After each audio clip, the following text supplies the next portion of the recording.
कुंवर कुंभकर्ण आज से मेवाड़ का राणा हो। अगर किसी को इससे कुछ आपत्ति हो तो वो मेरी तलवार को राजगद्दी से हटा देगा।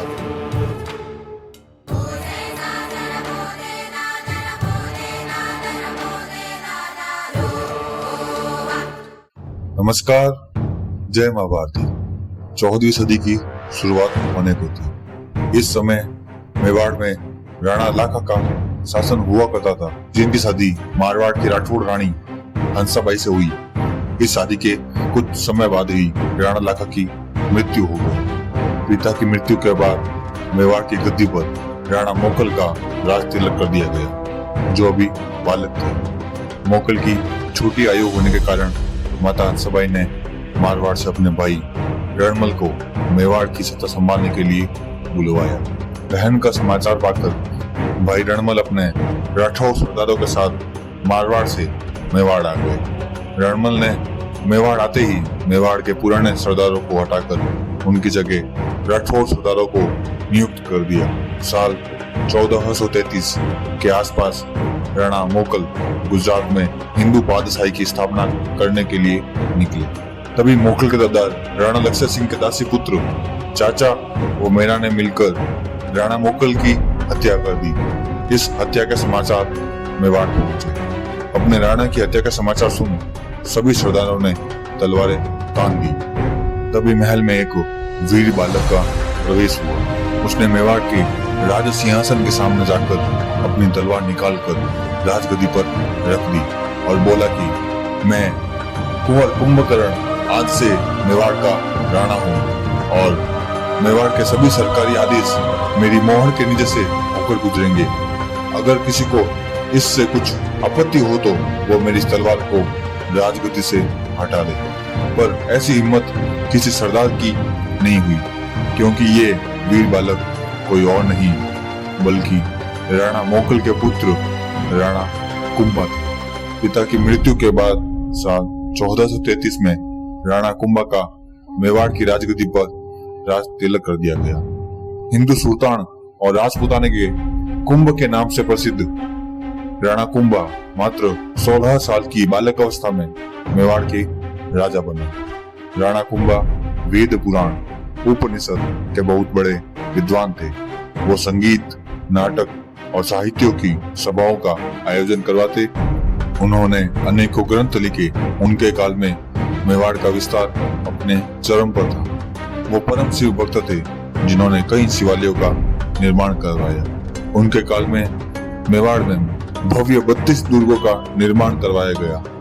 आइए अनसंग हीरोज के आज के एपिसोड में जानते हैं राणा कुंभा के इतिहास से जुड़े अनसुने पन्नों की पूरी दास्तान। साल 1433 में मेवाड़ की राजगद्दी संभालते ही राणा कुंभा ने अपने पिता की हत्या का बदला लेने की शपथ ली और इसी गरज के साथ राणा अपने चाचा चुंडा सिसोदिया और रणमल राठौड़ को साथ लेकर अपने पिता के हत्यारे चाचा वो मेरा पर हमला करने निकल पड़े।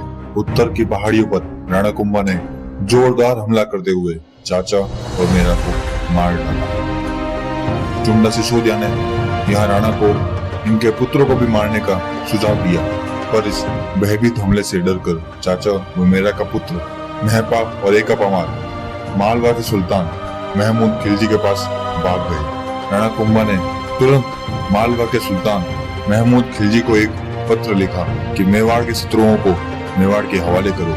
सुल्तान ने जवाब में कहा कि हम मेवाड़ के सेवक नहीं जो तुम्हारे आदेश का पालन करें। अगर मेवाड़ की सेना में ताकत हो तो आकर ले जाएंगे। इस जवाब के बाद सारंगपुर के मैदानों में राणा कुंभा और महमूद खिलजी के बीच घनघोर युद्ध छिड़ गया।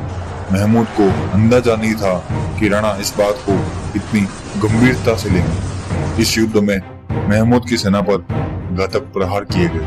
मात्र 6 घंटों में मालवा की संपूर्ण सेना को ढेर कर दिया गया। सुल्तान की हार को देखकर एका और महपा पवार ने अपनी पगड़ी उतारकर राणा कुंभा के चरणों में रख दी और माफी मांगने लगे, जिन्हें राणा ने तुरंत माफ कर दिया। पर सुल्तान महमूद को कैद करके चित्तौड़ ले जाया गया, जहां उसे 6 महीने की कैद के बाद हरजाना लेकर छोड़ दिया गया। राणा ने इस युद्ध में सारंगपुर, मंदसौर और गागरोन के किलों को जीतकर यहाँ अपने सरदारों को बैठा दिया। मालवा विजय के बाद राणा कुंभा ने चित्तौड़ में भव्य विजय स्तंभ का निर्माण करवाया। इस समय राणा कुंभा ने देखा कि रणमल राठौड़ मेवाड़ में अपना प्रभाव बनाने लगा था। उसने मेवाड़ में मारवाड़ के राठौड़ सरदारों को ऊंचे ऊंचे पदों पर नियुक्त कर दिया था। जैसा कि हमने देखा, रणमल राणा कुंभा की दादी का भाई था, इसलिए राणा कुंभा उसे कुछ कहने की स्थिति में नहीं थे। पर राणा ने तय कर लिया था कि रणमल को मेवाड़ से बाहर करना ही है और राणा ने तुरंत आदेश जारी करके अपने सरदारों को पुनः उनके पदों पर नियुक्त कर दिया। राणा ने रणमल के विरुद्ध पूरा एक चक्रव्यूह तैयार किया और अंत में रणमल की हत्या हो गई। कुछ इतिहासकारों का मानना है कि रणमल को उसकी प्रेमिका ने ही विष दे दिया था। रणमल के मरते ही उनके पुत्र रावजोधा जी, जो भी बालक थे, अपने मारवाड़ी सरदारों को लेकर मारवाड़ की तरफ भागे। इस भागती हुई मारवाड़ी सेना के पीछे चुंडा सिसोदिया अपनी सेना लेकर निकल पड़े। मेवाड़ से मारवाड़ तक मेवाड़ी सेना तीर बरसाती गई और अंत में मेवाड़ की सेना ने मंडोर पर अधिकार कर लिया। अब संपूर्ण मारवाड़ राणा की छत्र के नीचे था। पर कुछ सालों बाद राणा कुंभा की दादी हंसाबाई ने राणा कुंभा और रावजोधा के बीच मित्रता करवाकर मारवाड़ राज्य रावजोधा को सौंप दिया। रणमल की मृत्यु के कारण मेवाड़ की संपूर्ण सत्ता अब राणा के हाथों में थी। अब राणा ने दिग्विजय अभियान का शंख फूंक दिया और अपनी संपूर्ण सेना और सरदारों को तैयार करके बूंदी राज्य को घेर लिया, जहां जहाजपुर के मैदानों में दोनों सेनाओं के बीच भीषण संग्राम हुआ। पर राणा की विशाल सेना को देखकर बूंदी के हाड़ा शासक ने राणा को अपना अधिपति स्वीकार किया। इस जीत के बाद मांडलगढ़, बिजोलिया, जहाजपुर और पूर्व के पठारों पर राणा कुंभा का अधिकार हो गया। इतने विशाल इलाके को जीतकर राणा कुंभा ने अपने सेनापति डोडिया नरसिंह के नेतृत्व में एक भारी सैनिक टुकड़ी सिरोही पर अधिकार करने के लिए भेजी, क्योंकि सिरोही के शासक राजा शेषमल ने राणा मोकल की मृत्यु के समय मेवाड़ के कई किलों को अपने अधिकार में कर लिया था। नरसिंह डोडिया ने आबू, सिरोही और दक्षिण के बड़े भाग को जीत लिया। उधर राणा कुंभा ने डूंगरपुर, रणथंभौर को अपने अधिकार में कर लिया। राणा कुंभा ने उन्हीं राज्यों पर अपनी हुकूमत कायम की जो राज्य कभी इनके परदादा राज राणा हमीर सिंह सिसोदिया के अधिकार में रहे। राणा द्वारा जीते गए इन सभी राज्यों ने राणा को हिंदू सुल्तान की उपाधि दी।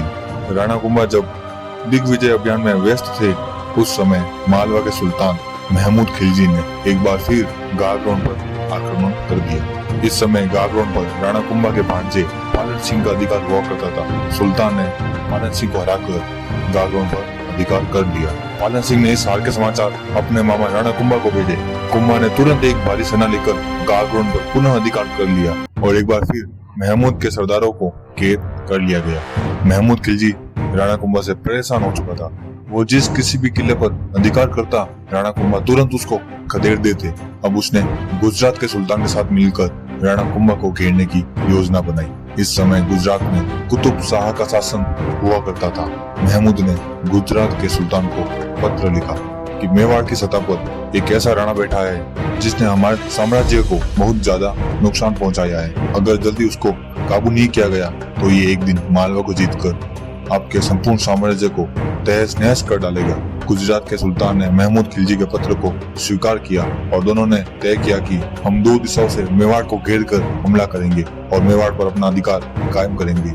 इस संधि को चंपानेर की संधि के नाम से जाना जाता है। इस संधि के तहत सुल्तान कुतुब शाह अपनी विशाल सेना लेकर आबू को जीतकर मेवाड़ पर हमला करने के लिए बढ़े। इस समय नागौर और सिरोही की सेना भी उसके साथ थी। दूसरी तरफ से मालवा के सुल्तान महमूद खिलजी गागरोन की तरफ से मेवाड़ पर आक्रमण करने के लिए निकला। कुतुब शाह द्वारा आबू जीतने के बाद आबू का सरदार भागता हुआ पहुंचा मेवाड़ दरबार में और राणा कुंभा से कहा, हुकुम, गुजरात की तरफ से आई विशाल सेना ने हमारे किले से ध्वज केसरी हटा दिया। ऐसे ही समाचार गागरोन की तरफ से भी आए। राणा ने प्रतिघात के स्वर में युद्ध की ललकार दी और बजनौर के मैदानों में सदी के भयानक युद्ध का आगाज हुआ। 4 राज्यों की विशाल सेना ने राणा कुंभा की सेना के समक्ष मेवाड़ ध्वज को आसमान में उठाकर नीचे पटक दिया। इस करतूत के बाद मेवाड़ी सैनिक शत्रु दल पर खाद के समान बरस पड़े। हर हर महादेव के नारों के साथ राणा कुंभा शत्रुओं पर टूट पड़े। कुछ घंटों के महायुद्ध के बाद शत्रु सेना ने पांव पीछे खींच लिए। इस युद्ध में राणा कुंभा विजय के साथ गरजे। अंततः इस युद्ध की गूंज संपूर्ण राजपूताना में गूंजी। राणा सदी के सबसे बलवान योद्धा सिद्ध हो गए। इस युद्ध के बाद राणा कुंभा ने नागौर, अजमेर पर भी अपना अधिकार कर लिया। इन भयानक युद्धों में लगातार जीतों के बाद राणा से कभी भी किसी ने सीधी टक्कर नहीं ली। राणा कुंभा को जितना उनके बाहुबल के लिए जाना जाता है, उससे कई ज्यादा उनके द्वारा बनवाए गए हिंदू जैन मंदिरों के लिए भी जाना जाता है। राणा कुंभा को अपने जीवन काल में कई सारी उपाधियां भी मिली। उन्होंने शरण में आए हुए का हमेशा सत्कार किया। राणा कुंभा ने मेवाड़ में 32 दुर्गों का निर्माण करवाया, जिसमें कुंभलगढ़ इतना शक्तिशाली दुर्ग है जिसकी दीवार चीन की दीवार के बाद सबसे लंबी और मोटी दीवार है। राणा ने कुंभलगढ़ दुर्ग में ही कटारगढ़ का निर्माण करवाया, जहाँ राणा कुंभा स्वयं रहते थे और यहीं भगवान शिव की भक्ति में लीन रहते थे। अपने जीवन के अंतिम दिनों में उनको उन्माद नामक रोग हो गया, जिससे उनकी मृत्यु हो गई। खैर, जो भी हो, राणा कुंभा ने मेवाड़ की शान में 4 चांद लगा दिए। जय मेवाड़, जय राजपूताना।